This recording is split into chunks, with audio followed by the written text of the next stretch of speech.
Today's show, as always, sponsored by VasaIslandApparel.com for gear that represents the South Pacific Island languages and cultures accurately and responsibly. Put on for the culture. Catch the wave at VasaIslandApparel.com.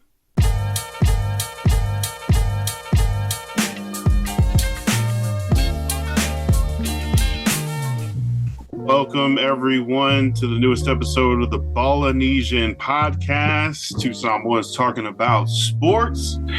Sponsored, as always, by Vasa Island Apparel. This episode, we are talking about the Chargers, the Los Angeles Chargers, and what a perfect season looks like for them, and what it would look like, and then hit our shout outs on the way out. But welcome. Sponsored by Vasa Island Apparel, www.livasislandapparel.com. Also on Instagram at @le_Vasa. We got the 4 Days of Aloha Festival coming up this July, the 25th through the 28th. So that's the last weekend in July. At the Esther Short Park in Vancouver, Washington. Brother Forrest, welcome in. Esther Short Park, can you tell us about it? What's the venue like? Actually, it's nice. The park is really nice. It's close to the, in Vancouver, by the waterfront. That's what I was trying to say. I can't remember these words.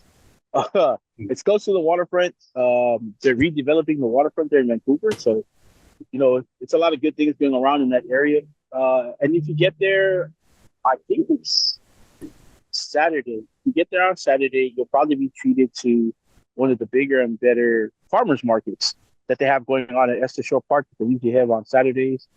So you get two for the price of one. You get to go to the farmers market, which is pretty crazy. The food's there is great too. You'll probably find a lot of good stuff there if you're looking for stuff. And you get to go to the 4 Days of Aloha Festival, which will have entertainment. Last year, they had Ekolu perform one of the days. You get to meet other vendors, get cool stuff, a lot of apparel, which you'll see Vasa there. You get to meet awesome brothers there, Eri and Ra. Get to chop it up with them, learn why you started Vasa, and pick up some amazing merch. Definitely all the refreshments. There's like a bunch of food vendors off in the corner. There's the main stage that has, the hula competition, the performances, all the artists, music artists, dancing, all that. So it's a big gathering here in the Pacific Northwest. So looking forward to seeing a lot of people there, and mainly because we're going to be out there supporting Vasa Island Apparel. And like you said, Brother Eri, Brother Va, when they come up. Yep. Again, July 25th through the 28th. So get your tickets, or you can pay there on the way in. Definitely check out the 4 Days of Aloha website. Was it 4daysofaloha.com? And also check out our sponsor. You can tap in with Brother Eri. Definitely hit him up and see if you can get an order in and he can bring it up, or if you can, pay for shipping or something like that. But you can definitely get it tailored to your liking. Definitely check out the styles and the stuff that he has on the website, LeVasaIslandApparel.com. He's got that dude Paisley design that is fire. So like the bandana. Oh, the bandana one. Yeah. Got those. Yeah, fire stuff. It's like a hook instead of a tier. Yeah. Oh, there's some design like bars in there. All right. Let's get to it. It is the first, we're recording here in the first week of June. Yeah. We wrapped up AANHPI month back in May. And I was talking to the guys on Polyticket Network on the Patreon, like how that AANHPI month was. But I wanted to get your take on how you felt it went. Like, was it how it rated, I guess? Like, room for improvement always, but like some highlights or what it meant to you this last AANHPI month. This one was a slow one for me. I really didn't get out too much. I'm still like kind of in the transition and moving out here. So. But I mean, definitely room for improvement. I think a lot of a lot of the festivals that we're usually going to during the summer, I know they're geared towards like the mid or back end of the summer, so that way people have something to do, like right before they go back to school, and it's the hotter months to have the sun. But I think our people alone could maybe schedule some of these festivals to go along with the month. And I know we didn't get to choose the month. No one ever does. To our culture. Assigned month. Nice. Right. So it's also cool to see, like, again, back to sports, to see Lisa Phoebe, namely, because her season is in season right now. Man, get the opportunity to play. She went off for 20 points. Great to see stuff like that. The trailer for Moana came out. That was pretty cool. The most watched trailer, I think it was. Like Disney history. So, yeah, we get to watch that. We heard of The Rock coming out with a new movie. He's acting, or he's portraying the life of a MMA fighter, former MMA fighter, in the movie. So, a lot of great stuff for the month that we can celebrate within our culture. I know we just talked about a lot of stuff we're going to prove on, but there's that. But it's also great that we do get a month to celebrate and see. And you talked about the online, the digital magazine for Polynesian music. Those guys are great, man. And they, anytime we have something that they see, they kind of shout us out, they put us on. So great, talk about them. They're dope. It's also where I get my, they have always like the new music that drops. So a lot of the Polynesian music I get that drops, I get from them. So still a lot of great, and you know what? And I get to wake up Polynesian every day. So that's another great thing. This month it felt like I got to be a little bit more Polynesian every day. So yeah, so a successful Pacific Islander month. Yeah, for sure.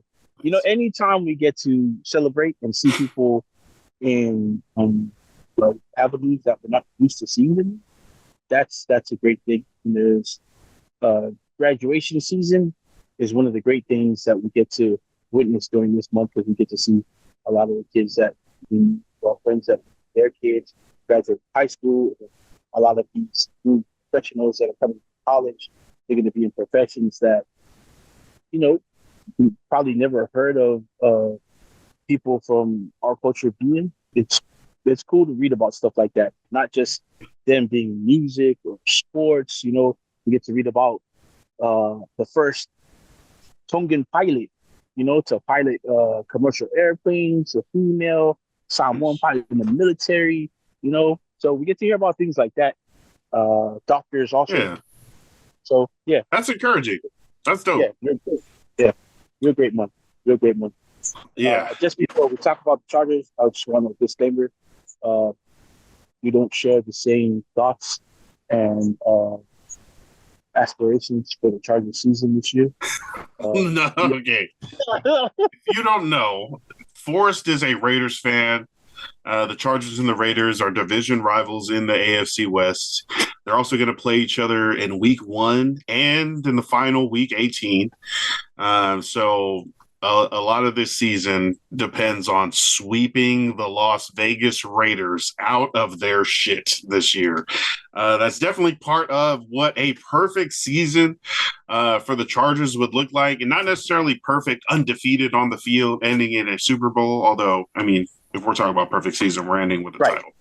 Yes. That's a little different with the circumstances. Got a new coach, new GM, cleaned house, brought in a bunch of new names. So it is a transition year, but the playoffs and a chance at the title and a postseason run is definitely in the cards. And I want to say expected from a bunch of people who have been following this franchise and more so around the league. Think about bringing in a new head coach like Jim Harbaugh, just won the national title in college football at Michigan, perennial postseason team with the San Francisco 49ers. He coached at Stanford, took them to to the top of the BCS rankings or to the polls. We're looking at a coach that has a track record that's proven that he has a style offense and defense that is successful. He can motivate and inspire his players to play out of their minds, and good things happen when your team is coached by a Harbaugh. The 18 games this season? 18 weeks, 17 games. 17 games. You get the bye week. The Chargers have a pretty early one, the earliest possible, actually. But yeah, a perfect season has already started. The way that new GM Joe Ortiz has had to handle this team's roster that was $60 million over the cap when the last guy left. Who was that? Tom Telesco? Man, I wrote down the list. That dude's fire. Oh, I don't know. I wrote down a list of all the first round draft picks that Tom Telesco took since 2013, since he took over for AJ Smith. And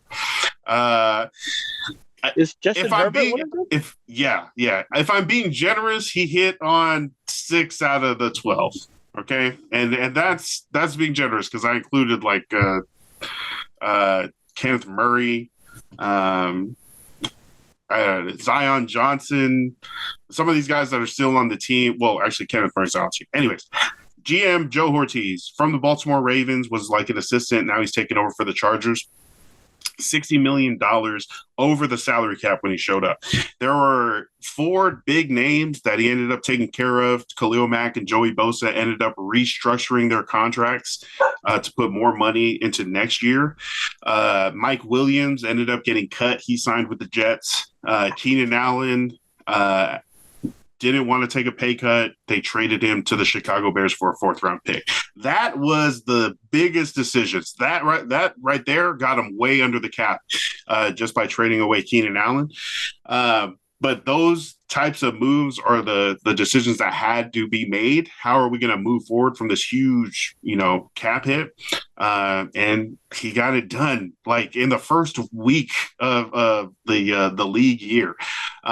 And a bunch of the signings is the franchise leader in the season for yards, catches. I think Antonio Gates might be touchdowns, but Keenan Allen definitely, since he was drafted with Manti Te'o, DJ Fluker. I think that was the first year of Tom Telesco, 2013. And Keenan Allen turned into like the guy. The hands, the route running, could get around, security blanket for Phillip Rivers, and then for Justin Herbert. But the contract is being paid $25 million, and it was too much for one person, especially in a year where you had so much trash above the cap. So they had to do that. And on top of that, with the little room that they did have, they signed so many players.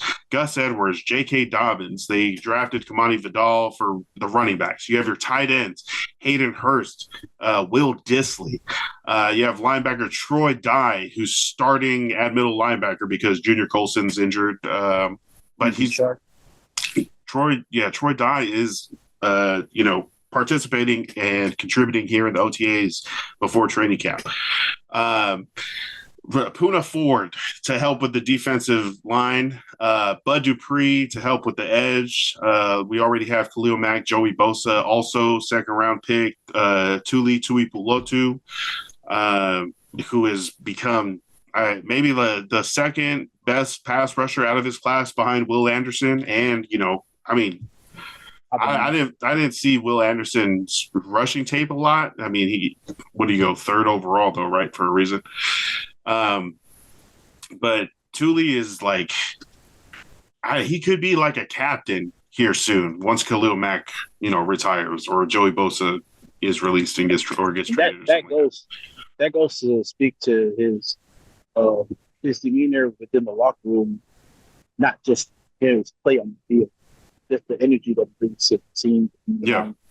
Yeah, he's yapping out there. He's like, don't give him no help. Hey, tight end, get out of here. No, he wants to go head up. He wants to destroy guys, get to the quarterback, embarrass linemen. And that's like the presence you need. Joey Bosa, who was a defensive rookie of the year, like you expected that to be kind of the launch point and for him to ascend even more. Unfortunately, it was more due to injuries. That was kind of like the plateau. He was a really good pass rusher, but never kind of evolved into super greatness because just not available, just not enough games to put up the stats. Even though, I mean, he missed 8 games. Joey Bosa missed 8 games last year. Need to be a lot more healthy, need to be on the field a lot more because I got Joey Bosa as a bust. Like, I know he got a second contract, got defensive rookie of the year, but like long term for what the expectations were, the 3rd overall pick there, the injuries just make it so that he hasn't put up enough. Right. But I think there's still a lot of room in his career that he could show out a little bit on the back end, because I think like if he's healthy now, this would be his prime. Like these next 2 years, if he can get healthy, I think would be his prime year. So, you know, if he can get healthy, he just hasn't shown that. He hasn't shown that he can stay healthy, and especially half a season last year. More, I mean, and it's not. Is it his fault that his legs snap or his ankle rolls or his shoulder is separated? No, because he's out there giving it his all. He really is like twerking himself into such situations that maybe his human body can't keep up with. But he wants it. He just can't give it. So that definitely is something you got to factor in when trying to pay these players, whether you're going to keep them long term. But I think the new GM, Ortiz, has done a great job in bringing in the players that the coach wants, which is going to be that Greg Roman run offense with a freaking Lamborghini parked in the garage with Justin Herbert under center. Well, hey, look, he is a very run-orientated coordinator, but he's also heavy tight end usage coordinator. Mm-hmm. So, I mean, you guys picked up Hayden Hurst, and depending on what you believe, it's only OTA. So I'm always weary about, even with the Raiders, when guys are like, they talk about, right now they're talking about Tyree Wilson being great in OTAs. They're talking about the 2 tight ends working well together and looking great. But it's OTAs. Who are you playing against? No one really. Yeah. Never even practice. But the hype around Hayden Hurst right now is that this could be the year that, because he was a 1st-round pick coming out of college by Baltimore. But Baltimore got there, kind of sat behind. That's tough. You have to sit behind like kind of Mark Andrews, and then he got traded over to Carolina, and then that was tough. They've had a few rough seasons, and then they got a new quarterback, young quarterback.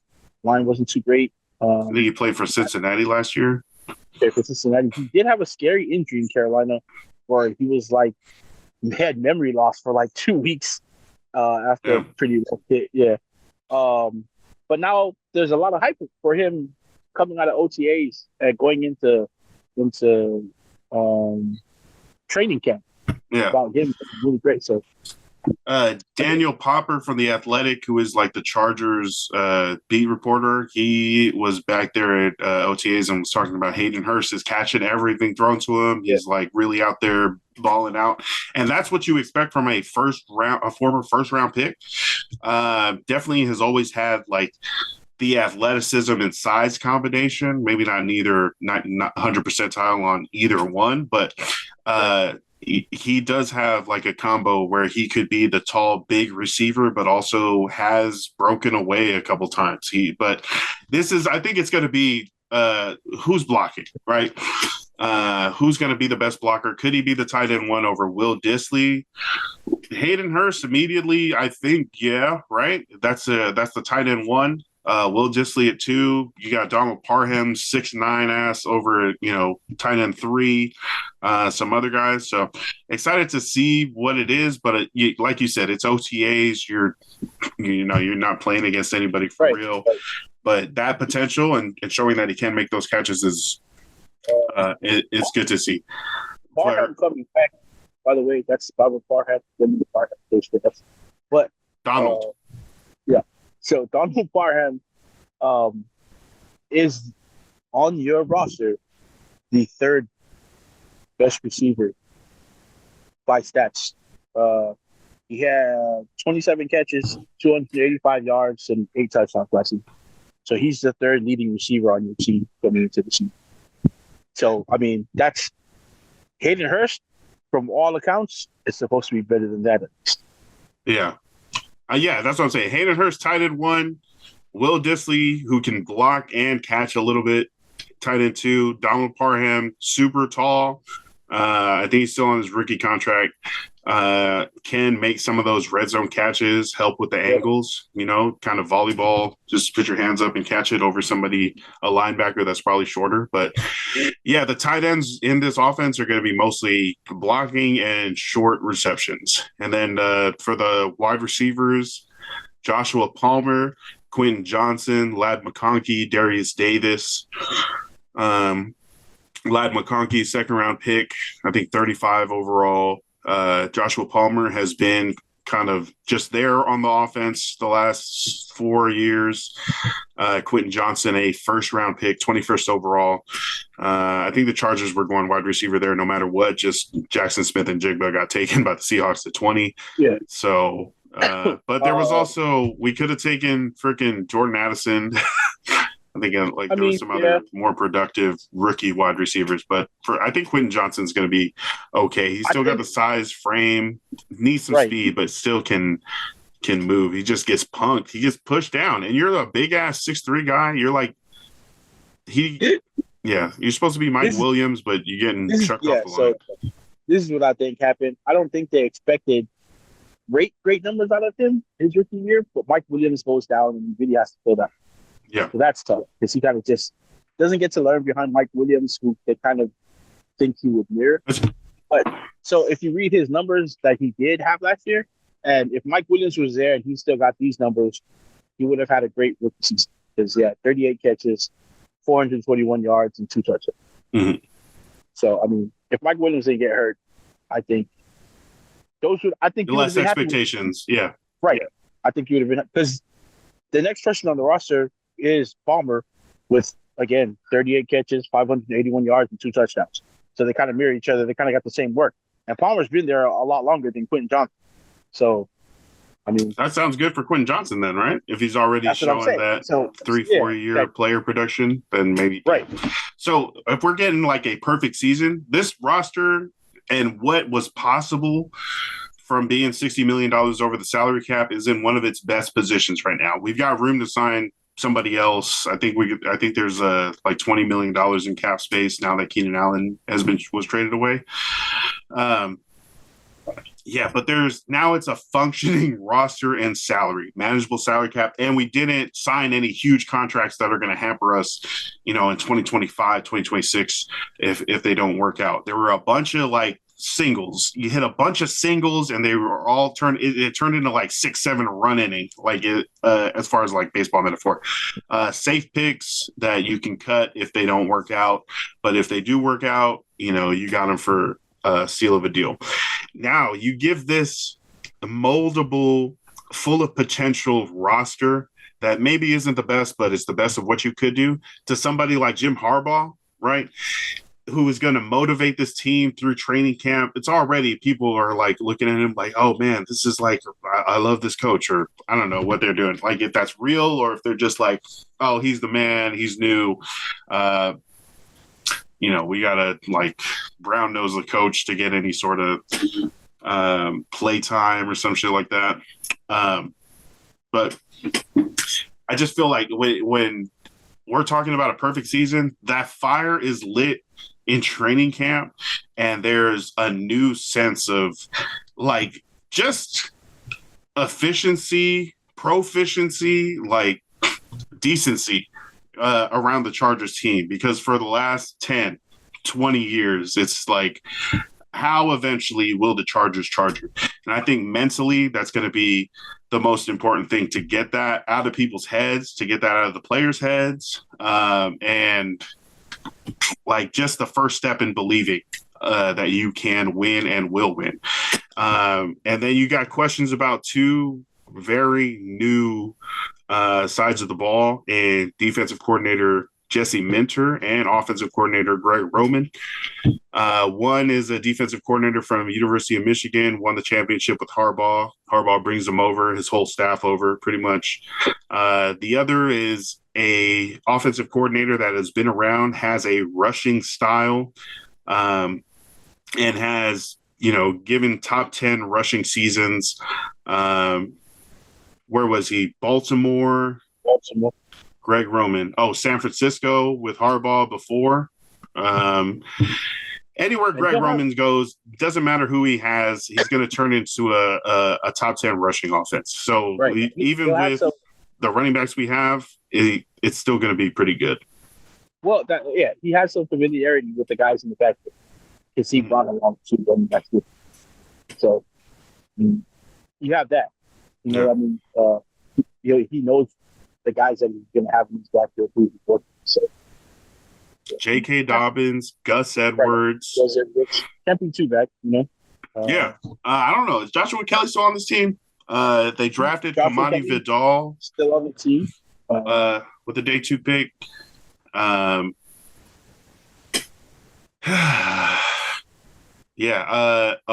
the day 3 pick. This, I feel like kind of similar to the Raiders. You've got a bunch of running backs that have shown they can do it, but are they going to be able to? Yeah, full time is what they're going to be expected to do this season. So we're talking about a perfect season. That Greg Roman offense is installed quickly. It's already there. And you use multiple running backs to continue to just pound the ball, let Justin Herbert throw it occasionally. And I think that's another thing. How Justin Herbert takes this is going to be a really big part, right? Is he going to sulk or kind of be like, oh, I don't get to throw 30 times anymore? I don't get to throw 40 times anymore? No, because that's not how we're going to win games. We don't have a defense that can freaking stop the run. We need the defense to have a lead and be rushing the passer. We don't have a defense that can they're up 2 scores and they're trying to run it. And we can make a bunch of big rushing stops. Because defensive line, still a question mark for the Chargers. But those edges, right? Khalil Mack, Joey Bosa, Bud Dupree, Tuli Tuipulotu, that's where the strength of this defense is. So there needs to be a switch to figure out how can we make those edges the most important, most focused on part. And really, I think that's having a lead, forcing the other team to pass. So what does that mean for Greg Roman's offense? Consistency. If you're going to run the ball 10 times a drive, oh my God, can you have a 10-play drive? If you're going to run the ball 8 times a drive, you got to have points. You got to score points. They got to end in points. Hopefully touchdowns if you're taking a bunch of time off the clock, because especially when you're playing the Kansas City Chiefs, who have that quick strike potential, that shit is so deflating when you go 10 plays, 8 minutes, or 12 plays, 8 minutes, and only get a field goal, and they take 2 plays, 12 seconds to score a touchdown the other way.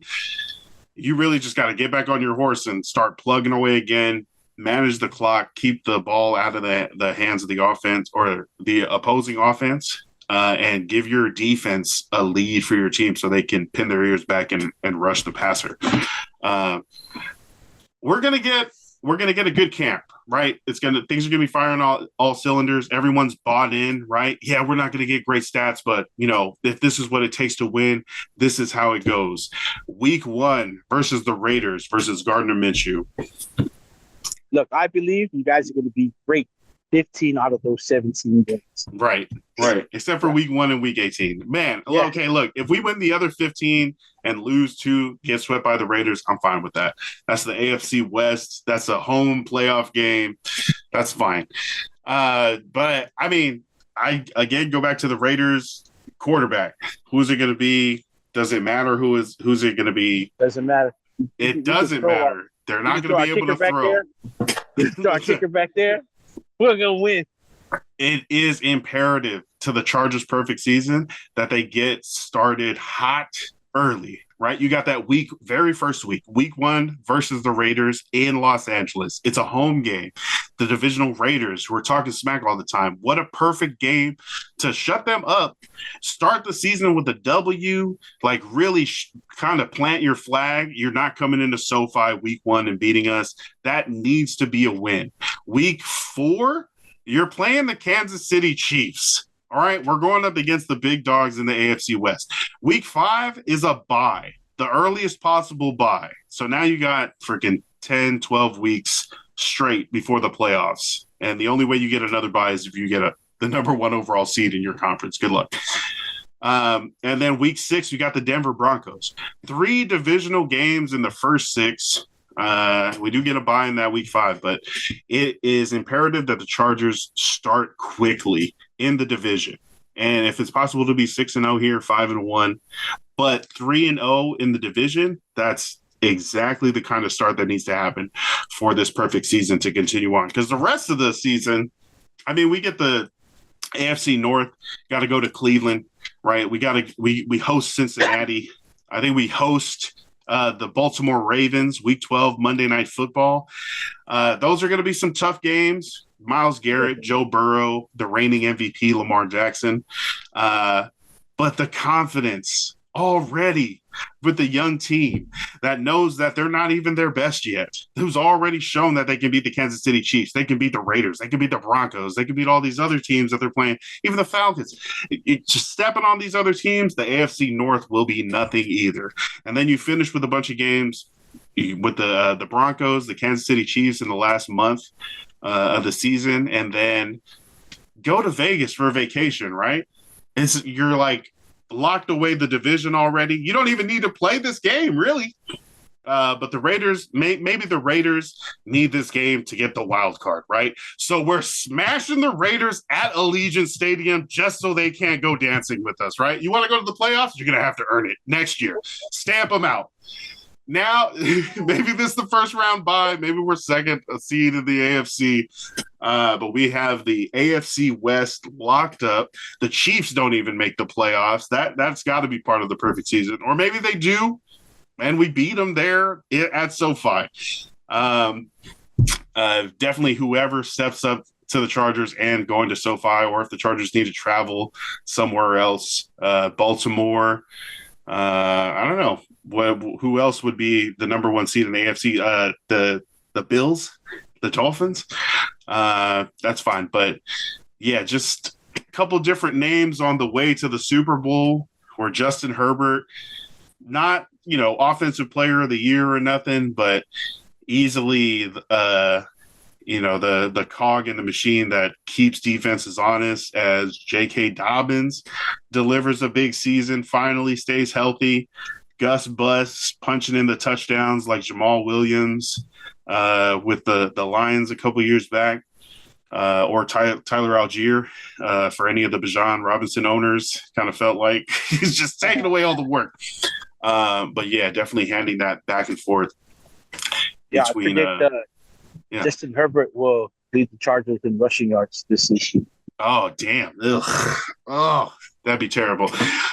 But yeah, that's pretty much what the setup and the execution for this perfect season for the Chargers will go. I like it. We've got 2 minutes left.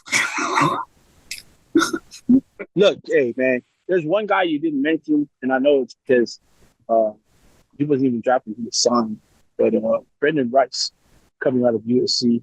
Yeah. Man, at USC, 45 catches, 791 yards, 12 touchdowns. I think he's 7th round pick. I think he's going to be better than McConkey. Not like he's going to be great. I think he'll be better than McConkey. I think McConkey is going to be. I think they're going to use him and Hayden Hurst in kind of the same role as like a slot or an H-back, and I think those two would be great doing that. But I think Brendan Rice is going to emerge as either your 1 or your 2 receiver. Yo, Brendan Rice, Cornelius Johnson, right. Ladd McConkey. Yep. This could be a wide receiver class that pays dividends for the Chargers, because there definitely is a need there's an opening right now at both wide receiver positions. Don't forget DJ Shark. Yeah. Oh my God. I did forget him. Thank you. DJ Shark, like there are some ballers there, right? And it's Justin Herbert's job to elevate those guys that might seem regular. Yeah, it's this quarterback's job to come through. Well, all those guys for sure are going to have to make up for what Keenan Allen did to that team. Because last season, he didn't even play all the games, but it was his best season. He had an amazing season. But he was still... He's the only one that wanted to catch the ball. Right, and he wasn't 100% healthy. So imagine that. He wasn't 100% healthy, still the number one receiver there, had a great year. But again, his contract was just too much to sacrifice for, like, the whole team. Like, yes, he's a great Charger. I'm all for loyalty, but new GM, he had to make a move, and he was making a move for the betterment of the whole team. So, yeah. But you guys do have the potential in that receiving room to do something special. Probably not this season against the Raiders, but soon enough. Against the Raiders? Soon enough. Week 1's going to be huge. We still got to figure out what we're going to do for that. Or we got to make a bet or something. It's coming up fast. Man, we had some other things to talk about, but we also have live, especially Lance. He's got an amazing girlfriend and just another adorable daughter there. So, Lance got to give time to them because they gave him time to come here and talk about nonsense with me. So they allow him to sports. Do that. No, absolutely. And they're getting Mexican food tonight. Right. So we're gonna cheat with the stuff that we were kind of gonna talk about. We're gonna put them in shout outs. Shout out to Tua Tagovailoa. Hopefully he gets a new contract. Jalen Waddle just got an extension for the Miami Dolphins. Justin Jefferson just got a huge extension from the Vikings. So that means other Dolphin wide receiver Tyreek Hill is going to want a huge extension. So where is the money for Tua Tagovailoa? It's his last season with the Dolphins. If they don't extend him, he could test free agency. And shout out to Tua, man, who's still out there doing his thing, telling everybody, I'm not blind to the talk, but it doesn't concern me right now. We're going to get that all figured out. Look, so hopefully he can get his money. Yeah, I don't think he's the best quarterback in the world, not even in the NFL. I do think he deserves his money. Probably not. Sorry, Tua. I don't think he deserves top money, but somewhere close to the top at least. Yeah. Yeah. It hasn't been the greatest results, and it is a results-based pay league. Like, they're going to give you what you've shown. So if they do great this season, that's just more ammunition for Tua to kind of negotiate with. Shout out to Alyssa Peely, 20 points, like you said, in 15 minutes, 4 for 4 from behind the arc, and the Minnesota Lynx win versus the Phoenix Mercury last week. On the season, she's at 6.8 minutes per game. He's averaging 4.2 points, 1 rebound per game. But she's shooting from the field 64.3% and 62.2 from 3. She's 5 for 8 from 3 right now. So if we're looking in the WNBA, she's doing great. And with more minutes, we're going to see a lot more of that. Those 20-point breakout performances. So, Minnesota, get smart, get hip to it, give her more minutes. And before we go, or you have any other shout outs? NBA Finals, Mavs versus Celtics. What are the first 2 games? Wins, losses. Man. I think it's going to go 1-1. I think it's going to go 1-1. Definitely on paper, Boston, I think, has the chance to start 5.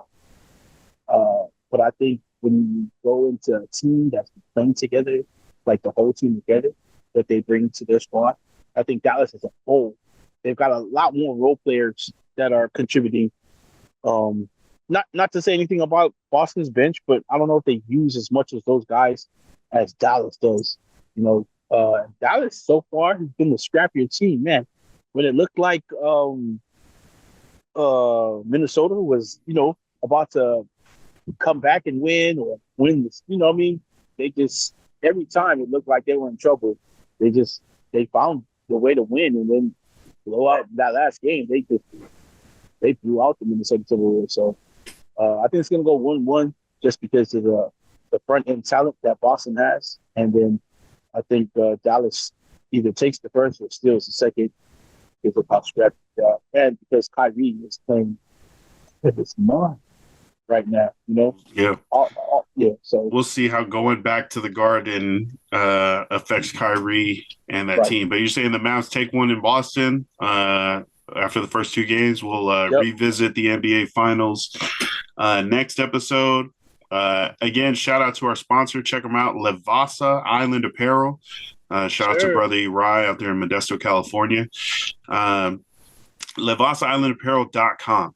Right, check out the website, the catalog that they have. They're going to be up here Pacific Northwest for the 4 Days of Aloha for the last weekend in July. So that's coming up fast. It's going to be here before you know it. Definitely check them out so you know exactly what you want to buy when you hit the tent. Brother Forrest, shout out to you. Thanks for hopping on and listening to me blab about the Chargers and us break down, our AANHPI month. Appreciate you always. And shout out to Victor Rigo's Mexican food. Sponsor the show. Carne asada fries. I don't care that it's $13 now. I remember when it was $9.50, but that was before it was okay to bump your prices up for no freaking reason. A lot of things have happened. Yeah. A lot of things have happened since then. But shout out to y'all. Thank you guys for taking the time to listen. And we'll see you guys next week. Stay hydrated, stay blessed, stay balling, love and light. Peace. Overrated.